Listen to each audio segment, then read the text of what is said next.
waiting for a while for people to decide that they wanted to sponsor the shiur. It's like every week I would look at all the other shiurim are being sponsored, and all the other rabbis have... And I knew the day would come that I would be replaced by younger, better-looking rabbis. But these guys aren't. I mean, I guess older, more experienced also goes for something. But Rabbi Michael and Jerry have decided to dedicate the shiur. This is for the entire year, and it should be that schus. It should be refuah shlema for their granddaughter Avigail Sarah Bat Shena Aharona. So, b'toch shar choli Yisrael, be'ezrat Hashem.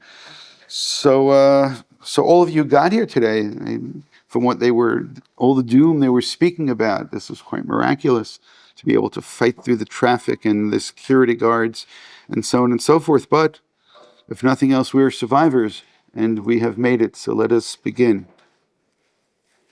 So I want to raise a problem, which afterwards you can decide if it's really a problem. I'm not convinced it is. And I'm going to raise it, but then as we continue, I am going to give various reasons why I'm not convinced it is, but we'll make believe it is.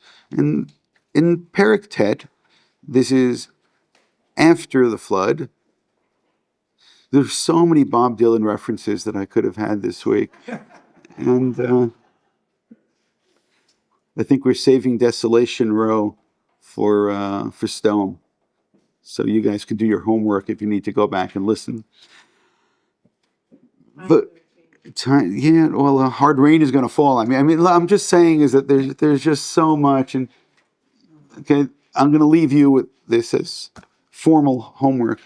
But after the flood in Perek Tet, we find, and I'll just read a little of it. That God blesses Noach and his children, and he.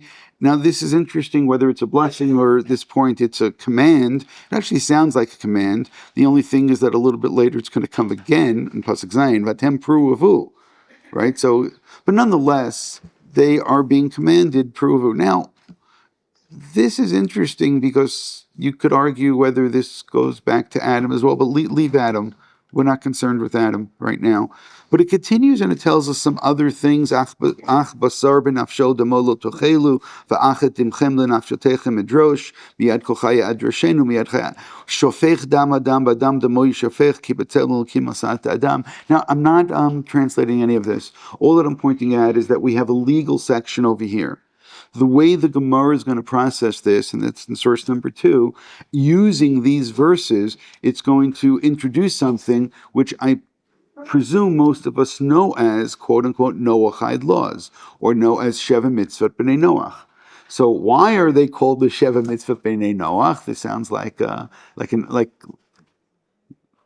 underhanded softball pitch right now, like really easy, and saying, why is it called Sheva Mitzvah Noach? So apparently, if I look at the section, that Noach was commanded regarding 7 laws. So therefore, that's why there's Sheva Mitzvah Noach, which include things like, if we'll just look at the Gemara source 2, Noach's children were commanded regarding 7 different mitzvot: avodah zarah, idolatry, gilui arayot, sexual sins, shvichut damim, murder, spilling of blood, gezel, robbery, ve'ever min achai, eating the limb of a live animal, serus, to cause something to be unable to have children, ukalayim, to mix species. And Rabbi Yehuda says that, well, let's just stop there for a second.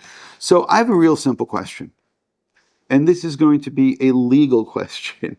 And if there are any lawyers over here, we're going to give others a chance now as we go on. But if this were a courtroom and we had this information and we go back to the days before the flood and we say, hold it a second, you can't judge society based on laws that have not been introduced as of yet. Right? I'm just saying what I think is obvious. And again, if you think I'm overstating the question, then I said, I apologize, I'm overstating it. But nonetheless, there seems to be a problem over here. If the Sheva Mitzvot B'nai Noach are in fact Sheva Mitzvot B'nai Noach, then how could the people prior to the flood be held on account? So I'm going to say it again, that any good lawyer, you don't even need a good lawyer, any good lawyer can get up in front of the judge and say, excuse me a second, this is very nice that you want to find them guilty and so on and so forth, and this whole generation is guilty, but you don't have any laws on the books yet. So I suggest to you, fix up your legislation, go ahead and teach people the laws, and then we can possibly judge them. So I'm saying that as the question, and again, I'm fully admitting that it may not be an insurmountable question. Well, I hope it's not insurmountable, because otherwise this year would be really, really short, right? I do want to say some other things. Now, if we go back a little bit, and this is right before the floods, verse number 3. Vayiki hachel. Now, hachel is a more important word than I'm letting on right now. So, but you know what? I'll let on. Hachel could mean to change something from holy to unholy, to become chulin, as opposed to kadshim, to become chulin, to become something with a lack of holiness. And it really would be a catchphrase and a key of some type of a degradation taking place. V'yihi ki hachel ha'adam l'rov al pnei adama. So then that becomes a catchword telling us something bad is happening. Uvanot yildu lahem, and daughters were born to them. Now, I've remarked in previous years that this is really unremarkable, because if you look at human history, I suspect that you're pretty close to 50% in terms of males and females being born. Yes, you'll argue that it's 50 point something, and yes, the female fetuses tend to do a little bit better than male fetuses. I'm aware of that. You don't have to correct me. I studied enough of biology as well. But what's troubling is as it continues, Vayiru b'nei ha'Elohim. Now, b'nei Elohim for us is clearly not something which is divine. It is just like we know later on that there will be judges who will be called Elohim. These are the sons of the powerful. Et benot Adam ki tovotena. And they saw that the girls were good. By the way, just to appreciate now, go in the very beginning of Bereshit. Don't we have the same kind of tune? That God saw that it was good, right? Vayiru b'nei Elohim benot Adam, right? Ki tovotena, and God saw that it was good, and then we had something good happen, Vayer v'voker, and so on. But over here, instead, we have an act of violence. Vayichulem nashim mikol asher bacharu, and they went and they took women, anyone who they wanted to. And again, I've said this every single year. This is not romantic. If anybody thinks this is romantic, then we need to have a conversation, especially if you're a male who practices these kinds of things. This is taking by force. And God's response is, Vayomer Shem lo yadun, notice the word judgment, lo yadun ruchi ba'adam la'olam b'shagam hu basar. God is not going to put up with this. And now my question goes back. Why or how can judgment take place if we don't have laws on the books? Well, Yom of Me'ava Isrim Shana, which is understood as going to give them a stay of a number of years. Hanefilimo yu ba'aretz, and we'll skip that. That just things more complicated. Pasuk Hey, Vayar Hashem ki rabba ra'at adam ba'aretz, v'chol yetzer machshavot libo rak ra kol hayom. And God sees all of this bad, this evil that exists with man on earth, and all of his thoughts aren't through evil all the time. I will point out that even if you're going to be a good lawyer and you want to give an excuse, what would the excuse be? Well, what do you want? Their parents were doing drugs, right? What drugs? They ate from the Eitz Hadat Tov Ra. So therefore, where did all this ra come from? From eating from the Eitz Hadat Tov Ra. But I'll point out that the Eitz Hadat Tov Ra also had Tov. So over here, it's an interesting distilling which had taken place where they're able to push all the good aside. Actually, the good is here also.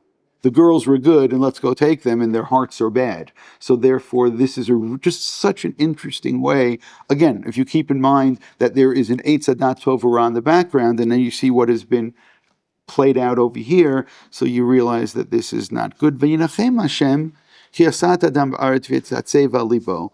And God had second thoughts. Now, this is a terribly difficult verse in terms of theology. We're going to reconcile this. I give you guarantees, or you get your money back today. Not you. Your money's gone. But that I don't know where, by the way. I have no idea where that went, but anyway. But that we will try to come back to. We will try to explain. And Vayom Hashem chet Adam sheparati me'al Adama. And God, that's it. I'm wiping them all out. So again, I'm just asking on a very technical question: how does God go about judging when the judging seems to be something which is unfair? Just for a sense of completeness and in order to give you, some of you, an opportunity to get upset with me, I'll read the Targum Yonatan because I find it interesting. And I'm just going to warn you about this. Before you come and tell me that we're blaming the victim, right? I don't like victim blaming. So then you can say, so why am I blaming the victim? I'm not.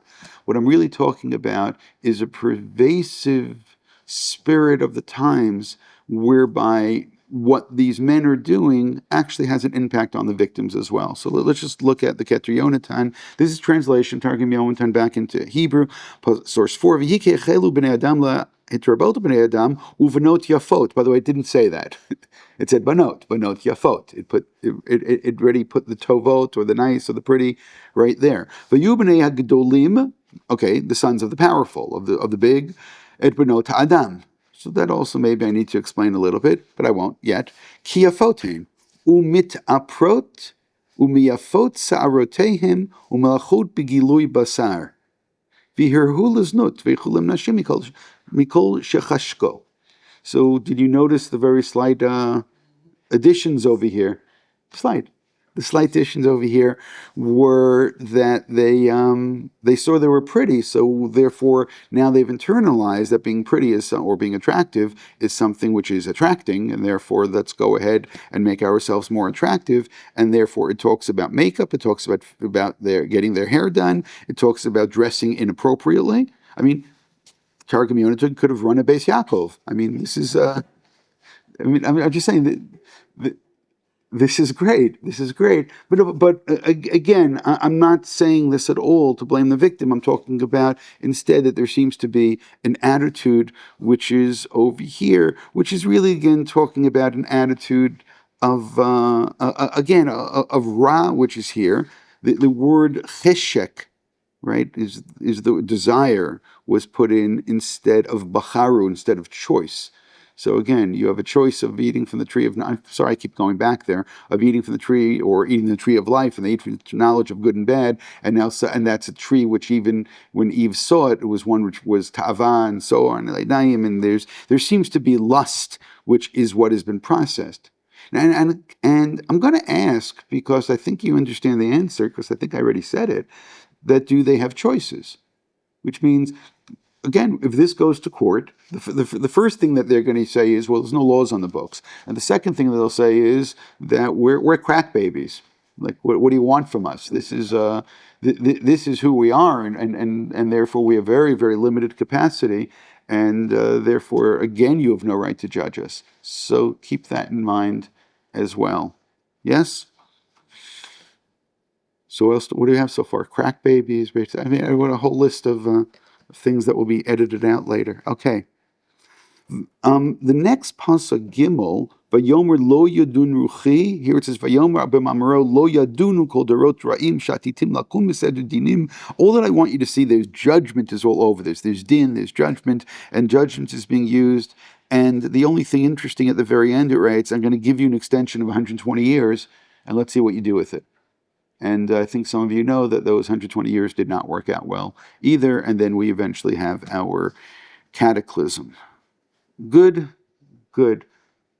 But obviously, if I'm already asking these questions, I can go back, although there's reason to say that this is going to be a weaker argument. But first, well, not yet. This one's okay. We'll get to the weaker one in a moment in the next source. Over here we go back to Cain and Hevel.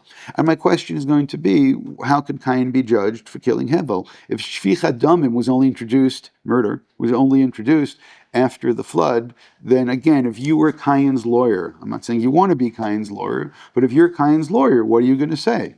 You're going to say, well, there's no law on the books. Like, what's the problem? But again, there's this real interesting back and forth. God didn't accept his offering, and he gets depressed. What's the matter? Halo im tetiv, notice tov there. If you do better, se'et v'mlo tetiv lepetachatat rovetz. You have a choice. You have a choice.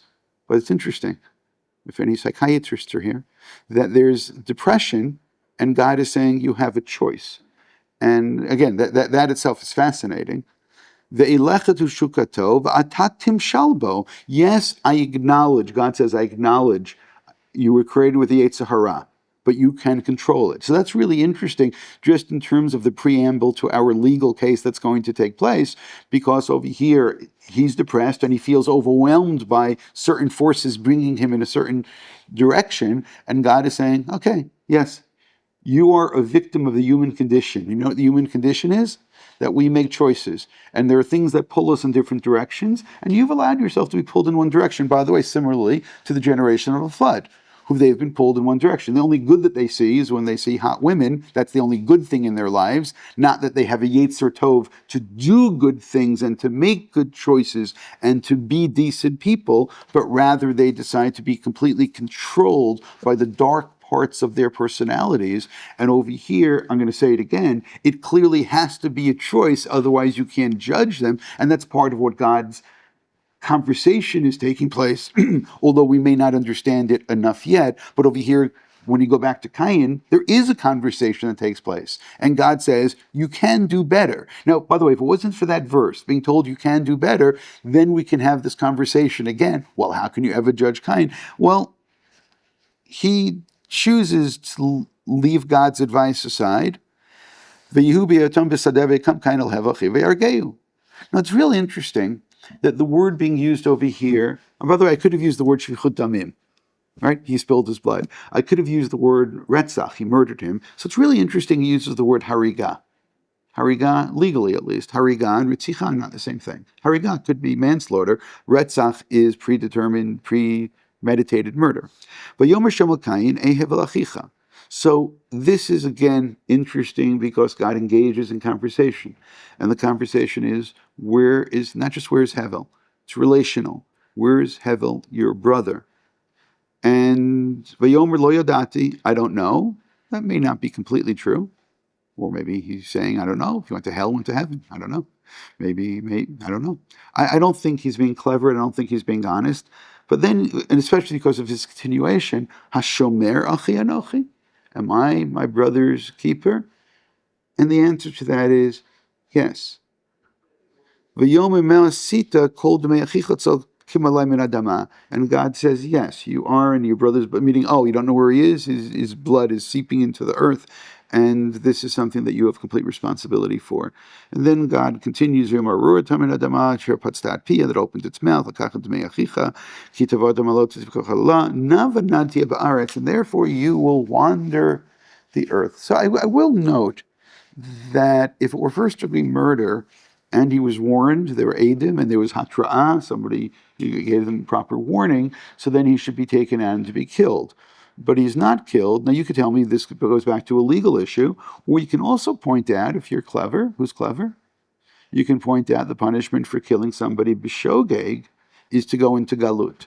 And therefore, again, if we're going to be overly legal right now, he goes off into exile, and it's called hariga. And even though there could well be some premeditation, God punishes him, but he doesn't punish him for murder, but he gets punishment. And I'm going to say it again. A good lawyer would jump all over this and say, hold a second. Why are you giving him this punishment? Because why not first degree? Meaning, you see what I'm doing with this, right? It's not, why is it in first degree? Well, that law is not in the books. Well, this law is on the books, which is, meaning, how did this punishment come into it? And nonetheless, God believes that man should have responsibility. So there's actually this engagement, there's this insistence, we can do better. You can fight this. He doesn't. And again, there's engagement, right? Which is important. A hevel achicha. Where's Hevel? And I hear the emphasis really strongly on your brother. Yeah. Sorry, but don't be sorry. Don't be sorry. No, you'll see why I should be sorry. I'm a little traumatized by your last book, Rabbi. because You should be sorry. okay. You kind of suggested there that Cain and Abel have the same mother but different fathers. Did I say that? And if wait. Did I say that? And if the father is the snake, Did I say that now? then him being a brother is a chiddush. If he's a half brother and killing him might not be a, not a person. It's a half person. And So you've been reading my old essays? I bought it. Who told you to believe it? Yeah, you don't get your money back. Those who don't know, there is a whole mystical stream that will claim that Cain and Hevel did not have the same father, but they do have the same mother, and they may actually be twins, which is really interesting. Then, without the same father, which is also biologically possible, and they are nonetheless brothers. And I'll tell you a secret about Judaism. Even if they are not literally brothers, we treat others brothers. When it says, Al tisna tachicha bilvavecha, it does not have to necessarily exclusively be only directed if somebody is a biological brother from both the father and the mother, and it doesn't mean that you're allowed to hate your sister, because that's not what the verse says. So let's not be overly literal. I know that you live by the word, and this is your livelihood. Do you get paid by the word or no? No, okay. Good. God, now you can spy. Maybe that's a good punishment, because maybe how would he know that it was murder? I mean, So you're asking me, you're not asking a good question. You're just repeating my question. no.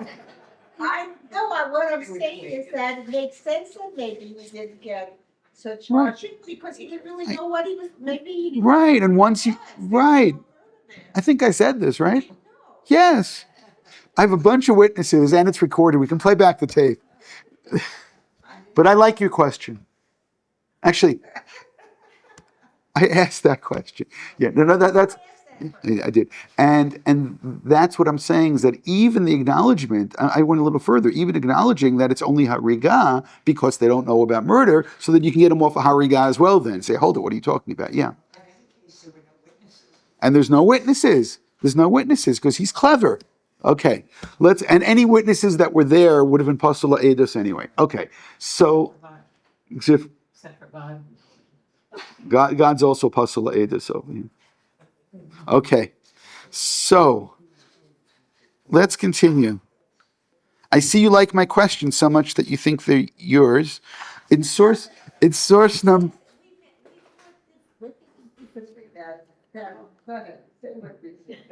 How did he even know that what he was doing was a murder? Didn't he just see his brother kill an animal? But how did he know that what he was doing was his brother's life? Didn't you just see an animal be killed? That when he's, by the way, I was thinking about that, because there is a midrash that says, oh, he didn't know that if he pounds him repeatedly that he will die. Then I was thinking, but he just saw a shechita. I mean, he should have a pretty good idea. Yeah, so I thought that my answer is better than your question. Okay. Okay. So everybody's at a long vacation, feels free to speak here.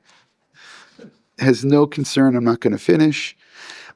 In source number, and Gil, you started this. In source number, it's fine. In source number 6, we're just going back a little bit more. And again, here, it's where I'm not convinced the question is as good. But God says, eat from all the trees, and eat from the tree of life, and eat from the tree of life, and eat from the tree of life. So, of course, we decide that, right? Don't think about the elephant in the room. So what do they have to go after? After the elephant, and that is the tree of, going to the Zohar, what's the tree called? The tree of death. If one's the tree of life, the other's the tree of death. So therefore, yes, we'll have some of that, which is absolute insane. By the way, they should get off on insanity right now. But hold off, because I'm getting ahead of myself a little bit now. But Hiraisha kitova eitz lamachal v'kitivatu leinayim v'nachmada eitz lahaskil v'tikach mivra v'tochal v'titin gam leisha. And she gives it also to her man. Ima v'yochal. And together they ate. By the way, that actually is very nice. She shares, they both eat, and so on. Rav Soloveitchik wrote about this. He thought that if, after the whole sales pitch of the serpent, that this will give you power, you'll be like God. He said no man in history ever would have shared it with a woman. And therefore, and therefore he found it fascinating that she just turns right away. Oh dear, look, I have this thing, power, right? Could have destroyed the patriarchy right here. Okay. ותפקחנה עיני שניהם וידעו כרומים הם ויתפרו עלי תאנם ויעשו להם חגורות. They understood their nakedness. וישמעו את קול השם אלוקים מתהלך בגן לאורך היום ויתחבא האדם ואשתו ובני השם אלוקים בתוך עץ הגן. And they hid. ויקרא השם אלוקים אל אדם, and God calls out, ויאמר לו אייכה. Now this is very similar to, right? Where's your brother? Again, it's the other way around. Where's your brother? Similar to Ayaka, where God is asking this kind of question, like, where are you? Where's your brother? Where are you?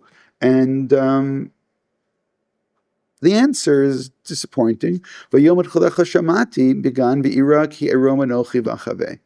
And God said, who told you? I mean, this is a tree I commanded you not to eat. So over here, it's a little bit better, because again, I could say, how can they be judged? Well, they could be judged because they were told not to eat it.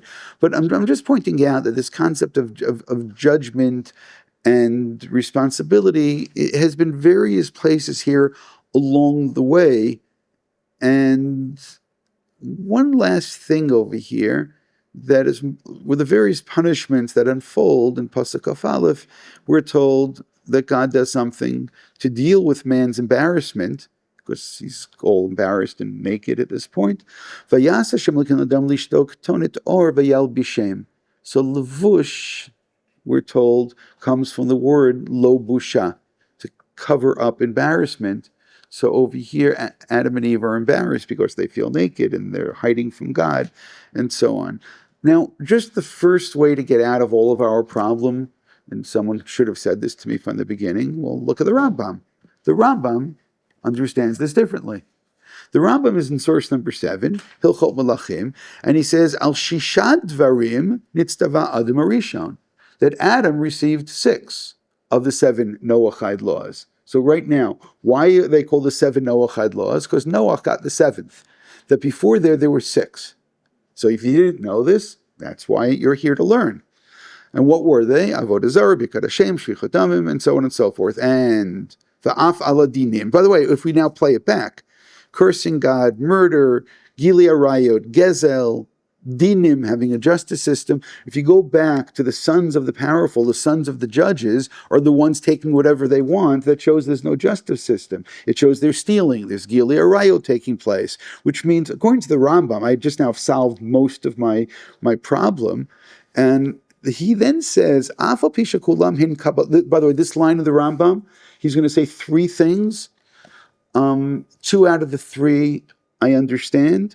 The third one I can guess, and I'm not convinced my guessing is better than anyone else's who says they don't know what he means here.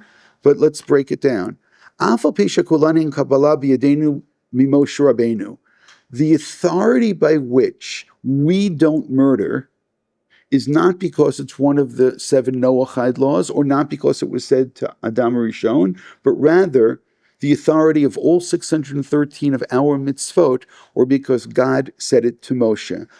Later on, the Rambam, which is in source number 9, his commentary to the Mishnah in Chulin, which all of you should recognize, Perek Zayin. So what is Perek Zayin? Of course, it's Perek Gid Hanasha. So what is Rambam going to be talking about in Perek Gid Hanasha? The Gid Hanasha, and why Jews don't eat a Gid Hanasha. And here he'll say, where it's bolded, Shetzarech שאתה צריך לדעת שכל מה שאנו נזהרים ממנו או עושים אותו היום, איננו עושים זאת אלא מפני שצווה השם על ידי משה, לא מפני שציווה בכך לנביאים שקדמו. דוגמה לכך, איננו אוכלים איבר מן החי, לא מפני שהשם אסר על בני נוח איבר מן החי, אלא מפני שמשה אסר עלינו איבר מן החי, במשה נצטווה בסיני, שישאר איבר מן החי אסור. Which means that there's a whole argument that takes place. Are Jews essentially B'nai Noach, therefore we have the 7, plus a whole bunch of others? Or are we just something different? The Rambam's arguing that the authority of all of our commandments is what God said to Moshe at Sinai. Theoretically, God could have said, you can eat Avram and Achai, that's fine. He didn't say that, but why don't we eat Aver Menachai? The Rambam just said very clearly, because God said to Moshe. If I go back to source number 7, when he says, Afal pi shekolanhim kabbalah b'yadeinu b'Moshe Rabbeinu, our orientation toward the 6 laws that God taught to Adam, we have them on authority because God said them to Moshe. V'hadat nota lahen. That's point number 2. What does that mean? V'hadat nota lahen. That these commandments are I was going to say rational, logical, that these are things that we should not need to be told. So now the Rambam just now gave me 2 separate points which are really interesting. One is he said, Adam already knew it. Now, can I therefore blame all the generations after Adam? So the question will be, to what extent did Adam ever communicate? Did he ever teach this? Did he ever have a lesson with his boys? Oh, by the way, guys, killing is not right. Why? Well, God said so. Okay. Or did he not have to have that conversation? Why? Because killing's not right. So the Rambam just now actually says both. Again, about the communication, I don't know. But the point that everyone should have known these things. You should know not to curse God, and you should know not to murder, and you should know not to commit sexual outrage, and you should know not to steal, and you should know that you need a legal system. Which means we can look at all kinds of countries which are considered today to be enlightened countries that can enact all kinds of rules that will be, again, I'm not going to say identical, but would pretty much be in this spirit because these are rational laws. He then has this third phrase, Michlal divrei Torah yireh she'al elu nitztava. So you can figure out what that third phrase means. People have been arguing it for the last 800 years or so. Hosif leNoach Aver Menachai. So if you're wondering what that 7th one that Noach got, Noach was also told about Aver Menachai. Just in case you're wondering as well, where the Rambam gets it from, I'll just point out to one source. There are others in Bereshit Rabbah, source number 8, Amar Yehuda Berbi Simon, and I want you to read this one carefully, not just as giving the Rambam his authority. Adam was worthy to have received the entire Torah. Matam zeh sefer toldot Adam, because the word sefer is used there. Amar Kadosh Baruch Hu, Yitzir kapai ve'enu na'ned. Again, he's my creation of my hands. That's why God's Pasal Edus, by the way. God's involved in this. I created him, but I'm not giving it to him. Chazar Kadosh Baruch Hu v'amr lo umach shav sheish mitzvot natati lo. I already gave him 6. There you got the Rambam. I gave him 6. V'lo haya yachol hamod b'hen. But he could not keep them. Hechani noten lo tayag mitzvot. How in the world are I going to give him 613? This is not going to work out very well, which is interesting because God's basic approach is that, according to this midrash, is that Adam is capable of 613. I should give him, but it's not that his creation, man, is not capable. Man is capable, but rather what we're seeing here, and we'll use this word, especially for the Darwinists among us, what we see over here is at least spiritual devolution taking place, and even Adam, who's created by God in the Garden of Eden in a perfect sense, or placed in the Garden of Eden, and we find God saying, well, I would have wanted to give him, but I can't because look what he has become. So that should fill all of this a bit. In order to get to the next part, and we have to get to is the Ramban, I just want to get to Noach after the flood. Source number 10 continues where we began today. Noach is given these laws. You can decide 1 or 7. Vayachel, notice that word again, right? That hopefully you now know that that's a word to note. Vayachel Noach ish adama v'yitakerem. Rashi here will tell us. I didn't give a number to it. It's 12 and a half. Vayachel asa atzmo chulin. He made himself unholy. Again, there are 2 major construction projects in the Torah.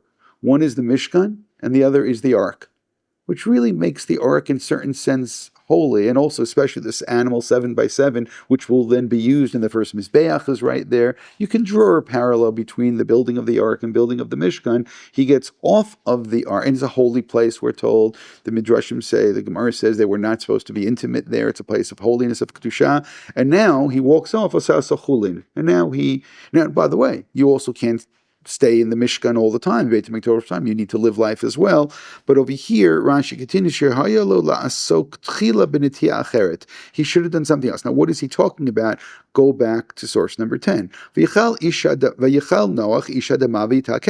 became a man, he became a farmer. So now, what's the first thing that you plant? The answer most likely should be tomatoes. Don't ask me why, but that seems the first thing that's... Pizza? Pizza? I'm Now, do you know how they make pizza? I don't like fresh tomatoes. Okay. We're going to leave the pizza argument right now. Meat, yes, that's the basic. Well, you have to work on your tomato sauce first for a while. Once you have that, yeah, the dough will be interesting. Anyway, but that's not what he plans. No, the reason I say tomatoes is because they grow fairly quickly, and then you can have some sense of success. It's very important for our young farmers to feel that they've succeeded with something rather than to wait to something which is seasonal and you have to wait much more time. This was an educational comment. This was nothing to do with pizza right now. I just want to know how many people are going to go get pizza today because of these ideas that were planted. So, but he plants a vineyard. Now, why does he plant a vineyard? How does he plant a vineyard? That's the continuation of Rashi. But Pasuk Kaf Aleph says, "Vayesh min hayayin vayishkar vayitgel b'toch ha'olah," and then he got himself completely drunk, and it was not a pretty sight. Now, the easy thing to say here, and I hope that you understand this clearly, is that we have two people in early Bereshit who are witnesses and survivors of catastrophes. One of them is Noach and the other of them is Lot, and they both end up becoming drunk and doing embarrassing things. So I can't say that, oh, that's just a kind of a coincidence. Okay, you'll say, oh, Lot, but his daughters gave him to drink. Yeah, but he drinks till he gets himself drunk. And there could be some PTSD, right? I find it interesting, all the people now talking about dealing with the soldiers of PTSD. This whole country has PTSD, but it's halavai, it's post. Right? I just think that we perpetually live through trauma. And yes, we have to deal with it, but getting yourself drunk, and again, that's what I find interesting over here, and it sounds quite deliberate. And especially there may be some survivor's guilt as well over here, but he gets drunk, and Vayarcham Avikanan et ervat aviv, so sees his father's nakedness, Vayegel shnei achav b'chutz, and he goes and he talks about it. So we're going to pause there for a second. The Rashi in 12, it says, look, right, this 12 and a half. He should have planted other things. That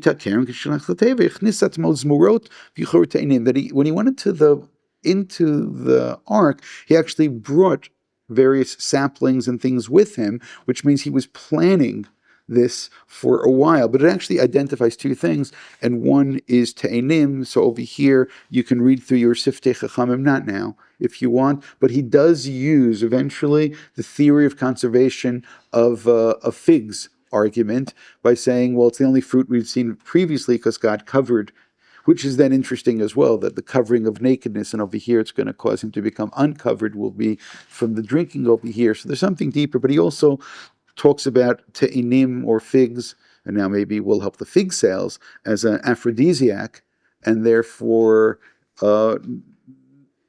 just the Noach Lot connection gets a little bit stronger perhaps, but I'm not going to spell all of this out because some of you are too young. Okay. Rather I say some of you are too old. I mean, it's interesting.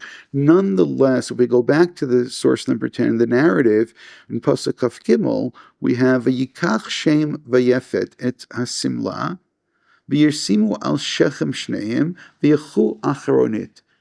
And they walked backwards. This to me is so interesting because, as we've been proceeding in history, we have our devolution taking place. This is the first walking backwards. And that's the title for today, Walking It Back. That's the title. Over here they walk backwards, and as they do this, because they didn't want to see something which was inappropriate for them, and they had this sense that the others didn't have till now. And this over here is a pivotal moment, which means on the one hand, the whole embarrassing Noach scene is difficult, especially this is the final scene. This is where we leave Noach.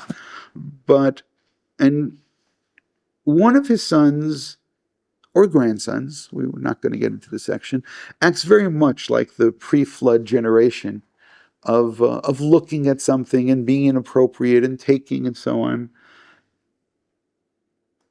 And by the way, you also have by Eve looking and then taking from the tree. You also have similar language taking place. And over here, they don't want to look. I mean, that becomes critical. They don't want to look. And they walk back. Eve sees the tree. That's the beginning. She sees the tree. Ta'ava la'inayim. They don't want to look, and they walk backwards. There, at the end of the story, there's this covering with clothing, and over here, that's what they take away from the story, that even the sinner deserves to be covered, even the sinner doesn't deserve to be embarrassed. There's a really strong statement over there, and that's why this is different. So as I said, you feel like going through the rest of the Siftei Chacham, you can. It's rich, there's a lot there, and instead what we're going to do is we're going to move over to the Ramban, because the Ramban is essentially going to answer all of our questions in a different way, and then we'll see how far we can get. So when I looked at the Ramban, I presented to you in order, which is of course terrible. I mean, that's the way it should, but I'd actually seen on Pasuk Vav. So let's remember Pasuk Vav. That was my guarantee to you, right? That was the one I said I will explain, that God regretted, right? So let's make sure we read that Pasuk again, and then we'll be able to hopefully make some sense in this. So this is the Ramban, Perek Vav, Pasuk Vav. Where do we have that in our sources itself? It should be towards the source number 3, Perek Vav, Pasuk Vav, Vayinachem Hashem ki asat Adam ba'aretz v'yetatzev el libo. So you would say that a God who's all knowledgeable should certainly know about this and not be terribly surprised what happened. So let's start with the Ramban. It says Pasuk Vav, it's 2/3 of the way down, 3/4 of the way down. V'yinachem Hashem v'yetatzev el libo. There are those who say that God was sad about Adam's heart. This is not what he says. No, it's God's heart. Dibra Torah kalashum b'nei Adam. So what's the first thing that he tells us? This is in fact a euphemism. It's an anthropomorphism. It's using human qualities to write God. God does not have a heart per se, but it's saying it the way that a human would say it. V'inyan, and what's going on? Ki maruv itzvu et ruach kadsho b'pishehem. That they caused there to be a bitterness and sadness in God with their sins. V'inyan el libo, why is it that it's in his heart to himself? And this is what's great in the Ramban. Ki lo higidze l'navi shaloach aleihim. Because he didn't do what's going to be the mode of divine behavior moving throughout Tanakh. And what's that? When he has something to say, he says it. When he wants to tell man what he's thinking, he communicates it. Now, this statement in the Ramban will go back to the heart of our problem, right? Man, pre-flood, is acting in a bad way. And what's my problem? How can they be punished? And what does the Ramban say? Well, God feels very upset about this, bitter about this. Again, all anthropomorphisms. And he says all this to himself because he doesn't send a prophet. Now, right there, you have to stop. So Now, did I answer my question or did I make my question worse? Which is it? It does help with the language of the verse, V'nachem al libo, but he doesn't send a prophet. V'chein al-lashon b'mechushav k'derech l'daber el libo v'zulato, and he gives other examples of this. The next line, which is the Ramban on Yud Gimel. What I did over here is actually, I just want to explain the methodology. It's very simple. I saw this random statement to the Ramban, so then I went through the Ramban in the entire section, the previous section, post section, and then I found the rest of it. And I feel bad for people who read one line in a commentary and then decide that, oh, now I know everything about it. In Pasuk Yud Gimel is the next missing piece, which we already saw from the Rambam, but he's going to say it clearer. And that's Hamas, who gezel va'oshek. This is stealing and violence. When he explains to Noach, he says what had happened. Because stealing something is I'll say it a little differently. Every kid already knows about this, at least in kindergarten. Right? Like all basic morality we learned in kindergarten. And this is hayadu of mufursam.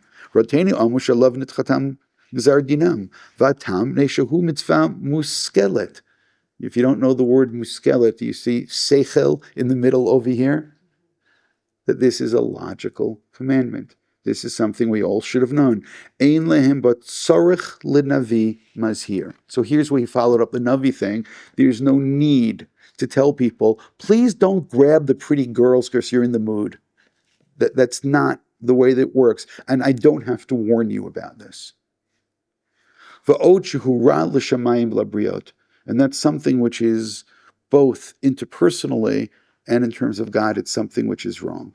Now, the whole first part of the Ramban, Pasuk Aleph Bet Daled, he here will describe the devolution. He'll talk about the Bnei Elohim, and he says, you know what the Bnei Elohim are? It is that first generation of people who are created by God. You have Adam and Eve, and then their immediate children. And then what you have is a devolution taking place. You have these people who have these divine attributes who therefore have so much capability. But what's happened instead is that capability has been used for crime. The capability has been used for abuse. The power, like so much of human history, where powerful men abuse instead of using their power to protect. See, in a certain sense, what I really want to do is to string together the various things that we've seen, because the generation of the flood should have known about God's response to Cain. And what's that? Hashomer achi anochi. And what's the answer? Absolutely. And what should powerful men have done? Protected their sisters. And sisters doesn't always mean based upon biology, literally my sister, because brother doesn't always mean literally my brother. And therefore, there's a basic decency which needs to be lived by. And we see the absence of that decency. We see people taking which isn't theirs. And that's the point over here that the Ramban makes. I have to explain to somebody, how does society work if it's just going to be a place that everybody uses their power to take other things from people? That is not called society. That is the jungle. That is not something I need to explain. And what's fascinating with the Ramban over here is he introduces this by talking about that we have the capacity to understand. Again, that's why I kept pointing out the Tov V'Ra, but we've ignored the Tov, or we've misused the Tov, or we've exploited it. That's really what it is. We've exploited the Tov to come into the story in a way which is self-serving, and it all comes back to lust and then to violence. And I have to explain to people that is something which is unethical. And I want to go back to the court, because I kept on saying something which was wrong. And nobody corrected me. I kept on saying if you were a lawyer, you'd be able to win the case. But I want to stop a second. And what if you're the judge? Well, the lawyer wins the case, so then the judge, okay. And I gave you an excuse before. What if somebody's criminally insane? So what if somebody stands in front of a judge and the person has committed all these outrages, raped, pillaged, steal, murder, and so on. So listen, no one ever told you this, and you don't have the capacity to understand it. There's fancy words in Latin that we could use to explain all of these things. But does the judge say, oh, okay, let's let him out to society, and say, well, no. My job is to protect society. And if legally I can't put you in a prison, then I put you in a place that I can put you. Which means what God is doing in this is he's protecting society. And essentially what he gets up to the society which causes the flood to take place, it's a society that doesn't understand the decency. They're capable of decency, but they make believe they're not. And again, if I want, I can go back to Cain already, where God says to him, you're capable of, yes, you're upset, and yes, you're depressed, and no, you don't have to be. You can make a choice. There's also this capacity of doing something which is good and something which is decent. And that's one of the reasons that I love so much this behavior. And you note another element over here? Two brothers working together. How much of Bereshit is brothers absolutely not getting along? And if I would have asked you, where's the first time you see two brothers getting along? Right? Shem and Yefet. And what they do is again, I'm going to call it heroic just because there's no previous example of this. And yes, the flood generation is followed by the tower generation, where they overwork together to the point that there can be no differences. Shem and Yafet are very different. They have different lives. They have different directions. They do different things. And that's part of what the Torah's editorial is going to be, is that they, or even you can say notes, blessings, I mean, they're going to be able to work together, but from separate realms. Oel Shem, and you're going to have the beauty of Yefet, and they're going to work together, but from separate points. The generation of the tower doesn't do that. The other thing which is really interesting about this, and this is what we're not going to really have time to play out the way that we should, and that is, there seems to be, in Parshat Kedoshim, this. And again, there's always the possibility of false positives when you see correlations. But there's so much in Kedoshim, obviously in source 16, about interpersonal relations. I love that there's a thing about v'karmecha, how to use a vineyard. A vineyard, as so much of Jewish agriculture, it's used for social justice. If you're going to plant a field, you don't plant it to get stoned, drunk, and naked on the floor or the tent. You do it in order to take care of the disenfranchised, take care of the poor. You give them to eat as well. You let them take the clusters. You let them take the corners of the field. You let them take other things. So it's interesting how karmacha is there. And then what? And it's followed. Lo tignovu, and don't steal. Right? Going back to the generation of the flood. Right? Don't use my name to swear in vain. Lo ta'ashok et re'acha, lo tigzol, lo tichel cherish, lo titin michshol. Of course, what do we finally get to? Well, we have along the way a couple of more really good things. Is lo tisnat achich b'vecha, lo telech v'chil b'mecha, lo ta'amad al dam re'echa, right? Lo tisnat achich b'vecha. All of these things, it sounds like it's a really strong response to the pre-flood generation in terms of their behavior, and the next thing, again, now we're just getting fancy. The next thing right afterwards is et chukotai tishmoru, and not to make shatnez. There is this teaching in source 17 and 18 that Cain and Hevel represent shatnez.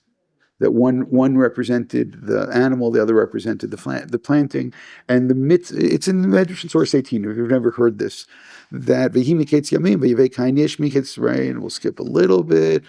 Vayavei Cain mipri adam amahu mutar machalo rabbanan amru zera pishtan haya v'hevel v'gam hu b'charot, and it says lefichach ne'asar tzemer upishtin. Of course, what's the exception? Who's allowed to wear tzemer upishtin? The Kohen. And what does the Kohen have? The classic Kohen is Aaron. What does Aaron have? He has love for his brother. So it's really interesting. Hatred of the brother metamorphosizes it into this law of shatnez, and the one who has love of his brother, he then is able to wear the two of them together. By the way, in tzitzit, you're able to wear wool and linen together, which is essentially saying that all of us are supposed to be Kohanim and all are supposed to be like Aaron. It can't be in any other area, but by the sisters it can. And then it's really interesting that follows directly into the Korach narrative, where the Korach narrative is the other place the earth opens up and swallows, and Korach very much becomes, and this is all ultra Kabbalistic. I apologize, but I'm making any of this up. And that Korach is the jealousy that he has is like the jealousy of Cain for Hevel, and Moshe, the most modest man, becomes like a Hevel character. But I'm saying that all of that is over here in the subtext. The other thing which is interesting in source 16 is the lack of respect for the elders. And again, that takes you back to this place where you have this son or grandson of Noach who's exploiting him and embarrassing him and so on. So to me, it's screaming. I don't know if it's screaming to you or whispering. To me, Parsha Kedoshim is screaming at this, because what does Parsha Kedoshim do? It talks about decency. And what do we find in this generation? A lack of decency. So therefore, my question from the very beginning was, how in the world can we judge a generation where they did not receive the laws yet? Well, that seems to be, the Rambam, you can say, well, he did give the laws. Now the question is, to what extent was it passed on? But the Rambam also says, but they're logical. But the Ramban says, no, there's no Navi here. God says this to himself because he does not send a Navi. He does not send a prophet. Why doesn't he send a prophet? Because there are certain things we need to know. I don't need a prophet to tell me the things that I can't, these kinds of basic things of human decency, that's things that we know. And you know what?